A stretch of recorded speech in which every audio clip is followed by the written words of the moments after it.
Hello guys, আসসালামু আলাইকুম।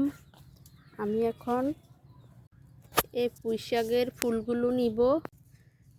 ফুলগুলো রান্না করলে অনেক মজা হয়, সবাই দেখি রান্না করে। আজকে আমিও রান্না করব। যে দেখেন আমি নিতেছি, এই যে দেখেন আমার নেওয়া হয়ে গেছে। আমি এখন এগুলাকে রান্না করব। এখন আমি শৈল মাছ দিয়ে পুঁই শাকের ফুলগুলো রান্না করব। এই যে সব ময় মশলা দেওয়া হয়ে গেছে, এখন আমি মাছগুলো দিয়ে দিব। এই যে এগুলো এখন দিয়ে দিচ্ছি। দেখুন,